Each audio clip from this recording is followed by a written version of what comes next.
আসমান বানিয়েছেন মিন মারমারাতিল বাইদা, সাদা মরমর পাথর দ্বারা। এরপর সিদরাতুল মুনতাহা, এরপর আরশ, এরপর হচ্ছে লামকান। ওইখান থেকে জমিনের পিঁপড়ার হাঁটার আওয়াজ পর্যন্ত মহান রব্বুল আলামিন শুনতে পায়। শুধু তাই নয়, আল্লাহ ইরশাদ করেছেন ফাযকুরুনি আযকুরুকুম, আমাকে স্মরণ করলে তোমাদেরকে স্মরণ করব। আল্লাহ আপনি স্মরণ কেমন? আমার আল্লাহ বলে আমার স্মরণের উদাহরণ শোনো। জাকারিয়া আলাইহিস সালামকে যখন ইহুদিরা দৌড়াচ্ছিল, বিতাড়িত করছিল, জাকারিয়া আলাইহিস সালাম গাছের সামনে গিয়ে বলেছিল আমি পয়গাম্বর, আমাকে আশ্রয় দাও। গাছ দুই টুকরা হয়ে গেল। জাকারিয়া আলাইহিস সালাম গাছের ভিতরে ঢুকে পড়ল। হঠাৎ করে জাকারিয়া আলাইহিস সালামের পাঞ্জাবের একটা কোনা গাছের বাইরে ছিল। ইবলিস ইহুদিদেরকে বলল দেখো ওই যে পাঞ্জাবের কোনা অবশ্যই গাছের ভিতর আছে। মাথার তার থেকে পায়ের তালু পর্যন্ত করাত দিয়ে দুই টুকরা করলো। আমার আল্লাহ বলল ওই মুহূর্তে জাকারিয়া যদি আমাকে স্মরণ করত, আমি আল্লাহর কাছে আশ্রয় চাইতো, তাহলে তার উদাহরণ কেমন হতো জানো? আমার রসুল যখন মক্কা থেকে মদিনায় হিজরত করতে যাচ্ছিলেন, গার সুরার ভিতরে ঢুকছিলেন, হযরত সিদ্দিক আকবর টেনশন করে নবী আক্রমণ করে কিনা, তীর মারে কিনা, আপনাকে আঘাত করে কিনা। নবী আমার মুস্কি হেসে বললেন লা তাহজান ইন্নাল্লাহা মা'ানা, টেনশন করো না, তুমি আমি নয়, আমাদের সাথে আল্লাহ আছে, আল্লাহ আছে, আল্লাহ আছে। আমার আল্লাহ বলে বন্ধু আমাকে স্মরণ করেছে। এই মাকরুসা যা ওই গর্তের উপরে সুন্দর করে একটা জাল তৈরি করে দেয়। জাল তৈরি করলো। আমার আল্লাহ বলে এবার কবুতর তুই যা ওই জালের উপরে একটা বাসা তৈরি কর। আমার আল্লাহ বলে বন্ধু আমাকে স্মরণ করেছে, মাকরুসার বাসা বানিয়ে দিয়েছি, এর উপরে কবুতরের বাসা দিয়েছি। ফাযকুরুনি আযকুরুকুম, আমাকে স্মরণ করেছে, আমি নিরাপত্তা প্রদান করেছি। আপনি আল্লাহকে স্মরণ করলে আল্লাহ আপনাকে কিভাবে স্মরণ করবে? আপনি মুসিবতে পড়েছেন, আল্লাহ মুসিবত থেকে রেহাই দান করবে। আপনি ক্ষুধার্ত, আল্লাহ আপনাকে টাকা দিবে। আপনি যে কোনো কঠিন মুসিবতের মধ্যে পড়েছেন, আল্লাহ সাহায্যের হাত বাড়াবে যে কোনো মুহূর্তে। আল্লাহ আল্লাহ আল্লাহ দুনিয়ার সবচেয়ে বড় স্থল, পৃথিবীর জমিনে একমাত্র প্রশান্তির ট্যাবলেটের নাম হচ্ছে আলহামদুলিল্লাহ। জবান খুলে বলি সুবহানাল্লাহ। দুরূদ ও সালাম প্রেরণ করে দু জাহানের বাদশা নূরে সরকারে কদম মোবারকে নবীজির শান প্রত্যেক জুমার আলোচনায় একটু করে বলা আমার উপর মনে হয় যেন ওয়াজিব হয়ে গিয়েছে। রাসূলের শান যদি বলতে না পারি এই মিম্বরে কেন দাঁড়াবো? তারপর আমি মনে করি একটা সমুদ্রের মধ্য থেকে এক বালতি পানি উঠালে যেমন গোলাপ থেকে সুন্দর গোলাপটা আপনার জন্য আল্লাহ আলা হযরত বলে হাদিয়া নিয়ে আসছে, তো কবুল করা আমার জন্য অবশ্যই আবশ্যক ছিল। আমি কবুল করে আলা হযরত গোলাপের দিকে তাকিয়ে তাকিয়ে মুস্কি মুস্কি হাসতে শুরু করলেন। আলা হযরত বলে যে ভেতরে নবীর প্রেম থাকে, ফানাফির রাসূল হয়ে যায়, দুনিয়ার কোন সুন্দর বস্তু তাকে আকৃষ্ট করতে পারে না। ওই সুন্দর জিনিসের ভিতরে নবীর শান খোঁজে, আজমত খোঁজে। আলা হযরত মুস্কি এসে বলে ও আমার পাগল ভক্ত, যে গোলাপ ফুল নিয়ে আসছো সকাল বেলায় অনেক তাজা, সন্ধ্যাবেলায় মিথিয়ে যায়, সকালবেলায় অনেক সুগন্ধি, সন্ধ্যাবেলায় সে পাতাগুলা ঝরে যায়, সকালবেলায় অনেক সুন্দর, বিকালে কেউ নিতে চায় না। আসো তোমাকে এমন একটা গোলাপের কথা শোনায়। সরতাব বকদমে হে তানে সুলতানে জামান ফুল, লাভ ফুল, দাহান ফুল, জাকান ফুল, বদন ফুল, এমন একজন ফুলের কথা বলবো যে ফুল কসম খোদার, যার ঠোঁট হচ্ছে ফুলের মতো, যার জবান হচ্ছে ফুলের মতো, যার দাঁত হচ্ছে ফুলের মতো, যার গোটা শরীরটা হচ্ছে ফুলের মতো। ওয়াল্লাহে জু মিল যায় মেরে গুল কা ফসিনা, মাঙ্গে না কবি ইতর না বার চাহে দুলহান কো ফুল। খোদার কসম ওই ফুল থেকে যদি এক ফোঁটা ঘাম, এক ফোঁটা ফসিনা কারো মিলে যায়, জিন্দিগিতে কোনো দুলার আর কোনো সুগন্ধ লাগে না, সুগন্ধি লাগে না, আতর লাগে না। क्या बात रजा उस समस्तान करम की जहरा है कली हुसैन में, হুসাইন আর হাসাইন ফুল। আরে ওই বাগানের মধ্যে যিনি হচ্ছে কলি, ফুলের কলি, এর নাম ফাতেমা। আর ওই কলি থেকে দুইটা ফুল বের হয়েছে, একটা হচ্ছে হাসান আর একটা ইমাম হুসাইন। একটু জবান খুলে বলে সুবহান। এমন একজন আলা হযরত ফুল দেখতে। অপর মাস সম্পর্কে আমাদের অনেকের ধারণা এটা মনে হয় দুঃখের মাস, মুসিবতের মাস, কষ্টের মাস না। এই ধারণা ছিল জাহিলিয়া যুগের মধ্যে যারা কাফের ছিল, যারা বেঈমান ছিল, যারা মুশরিক ছিল, এদের ধারণা ছিল এই মাসটা হচ্ছে মুসিবতের মাস। যদিও আমাদের সমাজে অনেকে বলে সফর মাসে বিবাহ করিস না, তোর মুসিবত আসতে পারে, সফর মাসে ব্যবসা শুরু করিস না, মুসিবত আসতে পারে। না, কে কখনো কখনো বিচলিত হওয়া যাবে না, হতাশ হওয়া যাবে না, সবর করতে হবে। আর খুব বেশি যদি সুসংবাদ পেয়ে যান, অর্থের মালিক হয়ে যান, আবার বুক ফুলে অহংকারী হওয়া যাবে না। হঠাৎ করে আপনি কোটি টাকা টাকার মালিক হয়ে গেলেন, শিল্পপতি হয়ে গেলেন, অহংকার করা যাবে না, বরঞ্চ বেশি বেশি শুকরিয়া আদায় করতে হবে। আমি জানি না গাউসুল আজম মসজিদ থেকে আপনাদেরকে বোঝাতে পারবো কিনা সবর কাকে বলে আর শুকরিয়া কাকে বলে। বিশ্ববিখ্যাত কিতাব ইয়াহইয়া উলুমুদ্দিনের মধ্যে ইমাম গাজ্জালী রাহমাতুল্লাহ আলাইহি বলেন, একজন ব্যক্তি ইব্রাহিম ইবনে আদহামকে এক বুজুর্গ জিজ্ঞেস করলো, হুজুর সবর কি জিনিস আর শুকর কি জিনিস, একটু আমাকে বলুন না। ইব্রাহিম ইবনে আদহাম বলল, বুজুর্গ আব্বা একটু প্রথম আপনি ব্যাখ্যা করেন, তারপর আমি ব্যাখ্যা করছি। বুজুর্গ বলে, সবর বলা হয় কোনো কিছু না পেলে, কোনো কিছু না মিললে, কোনো কিছু অর্জন না হলে সবর সবর সবর সবর। আর কোনো কিছু যখন মিলে যায়, হাতের মধ্যে চলে আসে, অর্জন করে, তখন সেটাকে বলা হয় শুকর। ইব্রাহিম ইবনে আদহাম বলে, এই কথা তো আমার বলক শহরের কোনায় কোনায় পাড়ার মহল্লার কুকুর পর্যন্ত জানে। রুটি যখন পায় না তখন সবর করে, আর রুটি যখন পেয়ে যায় তখন শুকরিয়া আদায় করে। ইব্রাহিম ইবনে আদহাম বুঝলাম না, তিনি বলেন, না, সবর বলা হয় যখন কিছু মিলবে না, এটাকে সবর বলে। আর শুকরিয়া বলে যখন কোনো কিছু মিলে যাবে, হাতে সম্পদ আসবে, অর্থের মালিক হবে, শুকরিয়া তুমি মনে করেছো আলহামদুলিল্লাহ বলবা, এটাই শুধু শুকরিয়া নয়।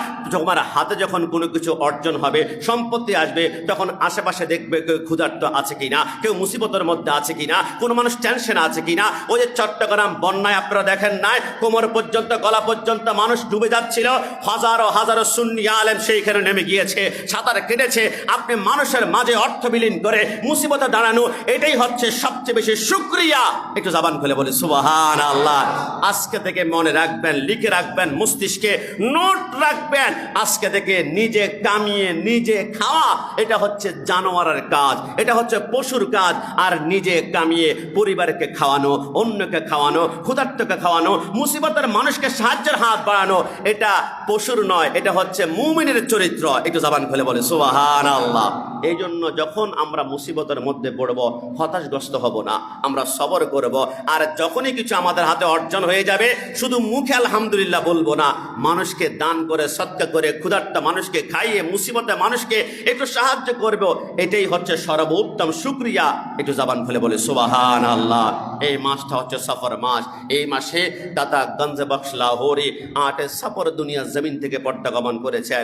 এই মাসের ভিতরে হযরত সালমান ফারসি রাদিয়াল্লাহু তাআলা আনহু 11 সফর দুনিয়া জমিন থেকে পর্দাগমন করেছেন।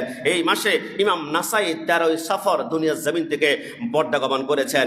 এই মাসে মুজাদ্দাদ আল ফেসানি রাহমাতুল্লাহ আলাইহি দুনিয়া জমিন থেকে পর্দাগমন করেছেন। এই মাসে আলা হযরত আজিমুল বরকত, যিনি 1400 কিতাব নিজ হাতে প্রণয়ন করেছেন, এই মাসে পর্দাগমন করেছেন। এই মাসে ইমাম হুসাইনের কারবালার জমিনে শাহাদাত বরণ করার পর ফয়লা সফর, 1 নম্বর সফর ইমাম হোসেনের কর্তৃত শের মোবারক নিয়ে ইয়াজিদের সামনে গিয়েছে।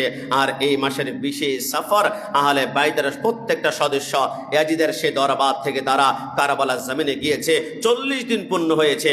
আর কারবালার জমিনে 40 আয়োজন করা হয়েছে, মিলাদ হয়েছে, লাখো সালাম হয়েছে, কোরআন তেলাওয়াত হয়েছে, আহলে বাইতের জন্য দোয়া হয়েছে।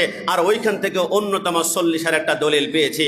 আর আমরা ওই দিনটাকে কেন্দ্র করে মানুষ মৃত্যুবরণ করলে 40 আয়োজন করি। মৃত্যুর আগ পর্যন্ত আহলে বাইতের এই নকশায় কদম আমরা অনুসরণ করতে পারি। সবাই জবান খোলে উচ্চ আওয়াজে একবার বলি আমিন। রাসূল বলেছেন, মান আহাব্বাহুমা ফাকাদ আহাব্বানি ওয়া মান আবগাদাহুমা ফাকাদ আবগাদানি। যে হাসান হোসেনকে মহব্বত করলো, সে আমাকে মহব্বত করলো। হাসান হোসেনের সাথে গাদ্দারি বেয়াদবি করলো, সে যেন আমার সাথে গাদ্দারি করলো। রাসূলের সাথে গাদ্দারি করলে পরিণতি কি হবে? ইন্নাল্লাযীনা ইউযুনাল্লাহ ওয়া রাসূলা লাআনাহুমুল্লাহু ফিদ দুনিয়া ওয়াল আখিরা। দুনিয়াতে লাঞ্ছিত হবেই হবে। রাসূল সরকার মদিনাকে মক্কার জমিনে একজন লোক ছিল, ওয়ালিদ ইবনে মুগীরা। নবীকে দেখে বারবার বলতো, মোহাম্মদ মজনুন, মোহাম্মদ মজনুন, মোহাম্মদ পাগল, মোহাম্মদ পাগল। নবী আমার কষ্ট পেতেন। আমার আল্লাহ বলে, বন্ধু আপনি কাঁদবেন না, সে তো আপনাকে পাগল বলে আপনাকে কটাক্ষ করার চেষ্টা করছে, কিন্তু উত্তর আপনি দিবেন না। আপনাকে গালি দিয়েছে, উত্তর দিব আমি। আমার আল্লাহ সূরা কালামের ইরশাদ করলেন, ওয়ালা তুতি কুল্লা খাল্লাফিন মাহিন হাম্মাজিম মাশশাইম বিন নামিম মান্নাইল লিল খায়রি মুতাদিন আসিম উতুল্লিম বাদা যালিকা জানিম। আমার আল্লাহ বলে, আপনাকে একটা গালি দিয়েছে মজনুন, কিন্তু কিন্তু আমি তার 9টা দোষ বর্ণনা করেছি।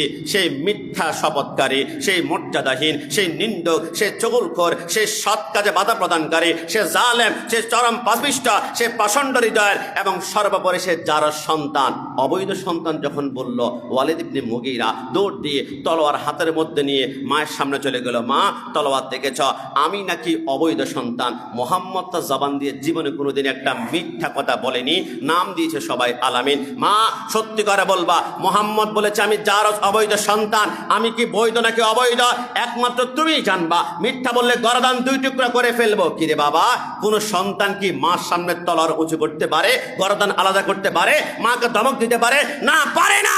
তবে হ্যাঁ পারে ওই সন্তান যেই সন্তানের হৃদয়ে নবীর প্রেম থাকবে না, মিলাদুন নবী থাকবে না, ইয়া নবী সালাম আলাইকা থাকবে না, নবীর প্রেম যে অন্তর থাকবে না, সে যত বড় জ্ঞানী হোক না কেন, সে হবে গাদ্দার। আর তার থেকে শুরু হবে জঙ্গির আস্তানা। ডানা তুলে বেরো, ঠিক না? জঙ্গি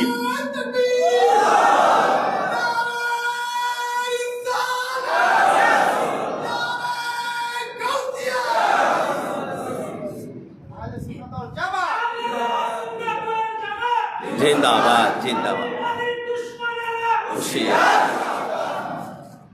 নবীর প্রেম যখন থাকবে না তখন হবে জঙ্গি, আর নবীর প্রেম থাকলে হবে জান্নাতে মদিনাওয়ালা সঙ্গী। জোরে বলে সুবহানাল্লাহ। এই জন্য আমার আল্লাহ বলেন, এই যখন আয়াত নাজিল করলাম, ওয়ালিদ ইবনে মুগীরা তার মাকে বললে, বলো মা, এবার চোখের পানিগুলা ছেড়ে দিয়ে বলো, মুহাম্মদ সত্যিই বলেছে, তোমার বাবা অনেক সম্পদের মালিক ছিল কিন্তু পুরুষত্বহীন ছিল, পুরুষত্বের জায়গা সে দুর্বল ছিল। আমি তোমার বাবার একজন রাখালের সাথে মিলন করে তারপরে তুমি দুনিয়াতে এসেছ। মুহাম্মদ যা বলেছে অবশ্যই সত্যিই বলেছে। এবার সরকারে মদিনাকে গালি দিয়েছে, আমার আল্লাহ বরদাস্ত করতে পারলেন না। আমার আল্লাহ বলে, রাসূলের সাথে গাদ্দারি করা মানে, আজকে থেকে মনে রাখবেন, নবীর সাথে যারা দুশ্মনী করে, গাদ্দারি করে, এদেরকে মারার পূর্বে, গালি দেওয়ার পূর্বে চিন্তা করবেন সে গালি দেয় নাই, সে তার পরিচয় প্রকাশ করেছে। তার মা একজন, বাবা কখনো একজন হতে পারে না, বাবা 2 জন 3 জন 4 জন হতে পারে। নবীর সাথে যারা গাদ্দারি করে তারা বৈধ নয়। কোরআন বলে, অতুল্লি মাদা দালিকা জানিন, সে হচ্ছে অবৈধ সন্তান। কথা বলুন ঠিক কিনা? আর যারাই অবৈধ তারাই কিন্তু মদিনার জমিনে, কারবালার জমিনে আক্রমণ যখন শেষ হয়ে গেল, মদিনার জমিনে আহলে বাইতের প্রতি প্রেম দেখে মদিনার সমস্ত মানুষ ইয়াজিদের হাত থেকে বায়াত ক্যান্সেল করতে শুরু করলো, বিক্ষোভ শুরু হয়ে গেল, আন্দোলন শুরু হয়ে গেল। ইয়াজিদের মসনদ ইয়াজিদ ভয় পেতে শুরু করলো, আমার মসনদ খান খান হয়ে যাবে, না এত তাড়াতাড়ি সহজে ছেড়ে দেওয়া যাবে না। বিশ্ববিখ্যাত কিতাব শামে কারবালার মধ্যে লেখে, ইয়াজিদ মুসলিম ইবনে ওকবার নেতৃত্বে 20,000 সৈন্য পাঠিয়ে বলল, মদিনায় যাবা, যারা আমি ইয়াজিদের বায়াত ক্যান্সেল করেছে প্রত্যেককে হত্যা করবা। 1700 মুহাজির আনসার সাহাবায়ে কেরামকে প্রকাশ্যে দিনের বেলায় জবাই করে দিল। 700 কোরআনে হাফেজকে হত্যা করলো, নর নারী শিশু ছাড়া 10,000 মানুষকে হত্যা করলো। তার মধ্যে 3,000 নারীকে 3 দিন পর্যন্ত নিজের জন্য জায়েজ করে অসংখ্য সন্তান পেটের ভিতরে দিল। এইখানে ক্ষান্ত হয় নাই। জলিল কদর সাহাবী হযরত আবু সাঈদ খুদরি রাদিয়াল্লাহু তাআলা আনহু তার প্রত্যেকটা দাঁড়ের গোড়ায় ধরে টান দিয়ে প্রত্যেকটা দাড়ি উপরে ফেলেছিল, যে রাসূলুল্লাহর দাড়ির মধ্যে আঘাত করে ওই ইয়াজিদকে আমরা কখনো মুসলমান মানতেই পারি না। কথা বলো ঠিক কিনা? এবার আক্রমণ ক্ষান্ত হয় নাই।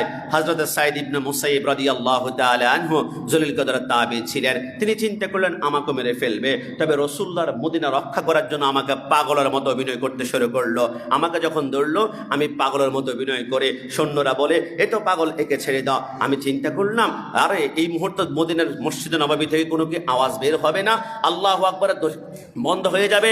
কিন্তু আমার আল্লাহ বলে না, আমার ধ্বনি বন্ধ হবে তখন যখন ইসরাফিল সিংহায় ফুৎকার দেবে, কুল্লু মান আলাইহা ফান। এর আগে বন্ধ করা যাবে না। যখনই আজানের টাইম হতো, হঠাৎ করে রাসূলুল্লাহর রওজার ভিতর থেকে আল্লাহু আকবার, আল্লাহু আকবার, আশহাদু আল্লা ইলাহা ইল্লাল্লাহর আজান বের হতো। সাঈদ ইবনে মুসাইয়িব বলে, প্রত্যেকদিন আজানের টাইমে রাসূলুল্লাহর রওজার ভিতর থেকে আজান বের হওয়ার মাধ্যমে প্রমাণ হয়ে গেল, তু জিন্দা হে ওয়াল্লাহ, তু জিন্দা হে ওয়াল্লাহ, মেরে চশমে আলম সে চুপ জানে ওয়ালা, খোদার কসম নবী জিন্দা, নবী জিন্দা। আমরা দেখতে পারি নাই, নবীকে দেখার মতো চোখ ডিভাইস এখনো তৈরি করতে পারি নাই। ওই যে আমাদের চোখে অপ্রীতিকর দৃশ্য দেখেছি, অনেক বেগানা খারাপ দৃশ্য দেখেছি, চোখের উপরে পর্দা পড়ে গিয়েছে। নবী প্রেমের পর্দা একবার লাগা। তোমার ভালোবাসার মানুষকে রেগুলার তুমি চিন্তা করো, উঠতে বসতে খেতে ফেসবুক আর হোয়াটসঅ্যাপে বারবার চিন্তা করার কারণে রাতের বেলায় তোমার প্রিয় মানুষকে তুমি স্বপ্ন দেখো, মদিনাওয়ালাকে দিনের বেলায় সালাম দাও, দুরূদ শরীফ পড়া, নাতে রাসূল পড়া, দেখবা রাতের বেলায় তোমার ঘরে মদিনাওয়ালা হাজির হয়ে যাবে। জোরে বলে সুবহানাল্লাহ। সরকার মদিনার প্রেমী সাইদ ইবনে মুসাইব বলে, দেখলাম বারবার আওয়াজ বের হচ্ছিল।